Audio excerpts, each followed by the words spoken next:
নমস্কার বন্ধুরা, Bhanu construction and consultancy YouTube চ্যানেলের পক্ষ থেকে আবারও একটি নতুন ভিডিও নিয়ে আসলাম আপনাদের মাঝে।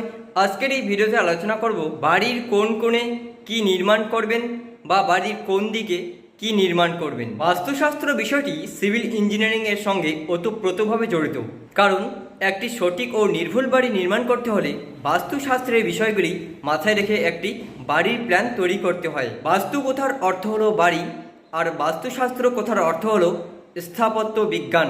ভারতে এই স্থাপত্যবিদ্যা অতি প্রাচীন। এই শাস্ত্রের ভিত্তি পুরোপুরি প্রকৃতির উপর নির্ভরশীল। দেখুন, বাস্তুশাস্ত্রের গুরুত্ব কতখানি তারাই একমাত্র জানেন যারা এই বাস্তুদোষের মধ্যে পড়েছেন। বাস্তুদোষ শুরু হয় বাড়ি নির্মাণের শুরু থেকেই। বাড়ি নির্মাণ শেষ হলে কিন্তু বাস্তুদোষ কাটানোর কোনো আর বিকল্প রাস্তা নেই। তাই বাড়ির প্ল্যান তৈরি করার সময় একজন অভিজ্ঞ বাস্তুশাস্ত্রবিদের পরামর্শ নিয়ে বাড়ির প্ল্যান তৈরি করতে হবে। যদিও একজন সিভিল ইঞ্জিনিয়ারের এই কমন বিষয়গুলি জানা রয়েছে। আর আমাদের এই channel Bhanu construction and consultancy বাড়ির প্ল্যান, বাড়ির ডিজাইন এবং বাড়ি নির্মাণের পরামর্শের ভিডিওর পাশাপাশি নতুন করে যেটি আমরা অ্যাড করেছি সেটি হচ্ছে বাস্তুশাস্ত্র। কারণ বাড়ি নির্মাণের সময় শুধু বাড়ির ডিজাইন এবং প্ল্যানের উপর গুরুত্ব দিলে হবে না, তার সঙ্গে সঙ্গে বাস্তুশাস্ত্রের দিকেও আপনাকে গুরুত্ব দিতে হবে একটি সঠিক ও নির্ভুল বাড়ি নির্মাণের ক্ষেত্রে। তাই আমাদের এই চ্যানেলের মাধ্যমে আপনাদের কাছে আমরা বাস্তুশাস্ত্রের বিষয়গুলি তুলে ধরছি, যাতে আপনারা এই বিষয়গুলি সম্বন্ধে সচেতন থাকেন। আর আমাদের বাংলার একমাত্র এই channel Bhanu construction and consultancy, যেটি প্রতিনিয়ত এবং প্রতিদিন বাড়ি নির্মাণের পরামর্শের ভিডিও দিয়ে থাকে, যেগুলি আপনাদের খুব হেল্পফুল। তাই অতি অবশ্যই আমাদের এই চ্যানেলটি সাবস্ক্রাইব করুন প্রতিনিয়ত ভিডিও দেখার জন্য। তো চলুন এখন মূল বিষয়ে ফিরে যাই।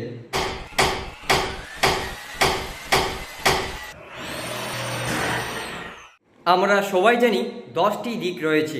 আমরা ছোটবেলায় এটা পড়েছি। 10টি দিক হচ্ছে পূর্ব পশ্চিম, উত্তর দক্ষিণ, ঈশান্যয়ন, অগ্নিবায়ু এবং ঊর্ধ্ব অর্ধ।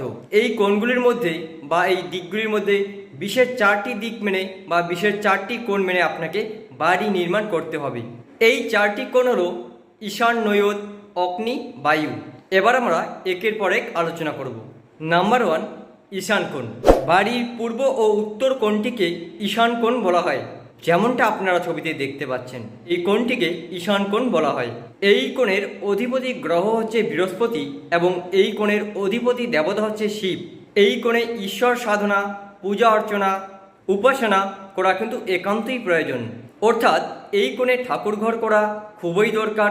এই কোণে যে কোনো ঠাকুর ঘর করলে খুবই মঙ্গলদায়ক হবে। তাই এই কোণকে সবসময় পরিষ্কার পরিচ্ছন্নতা রাখা খুবই প্রয়োজন। ঈশান কোণ আধ্যাত্মিক, দৈহিক ও ভৌতিক উন্নতির কারণে সাথে সাথে বংশবৃদ্ধির সহায়ক বলে মনে করা হয়। এবার চলে আসি পরের কোণ, অগ্নিকোণ। অগ্নিকোণ হলো বাড়ির পূর্ব এবং দক্ষিণ কোণ। বাড়ির দক্ষিণ পূর্ব কোণটিকেই অগ্নিকোণ বলা হয়, যেমনটা আপনারা ছবিতে দেখতে পাচ্ছেন।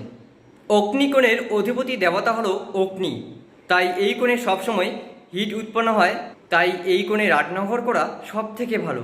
অগ্নিকোণের অধিপতি দেবতা অগ্নি হওয়ার কারণে এই কোণটিকে খাওয়া দাওয়া এবং স্বাস্থ্যের সঙ্গে সম্পর্ক বলে গণ্য করা হয়। তাই এই দিক স্বাস্থ্য এবং আয়ু নির্ধারণ করে, যা কিনা খাদ্যের সঙ্গে সম্পর্কযুক্ত। তাই এই কোণে রান্নাঘর করা খুবই প্রয়োজন। এবার চলে আসি নৈয়ত কোণ। বাড়ির দক্ষিণ পশ্চিম কোণটিকেই নৈয়ত কোণ বলা হয়, যেমনটা আপনারা ছবিতে দেখতে পাচ্ছেন।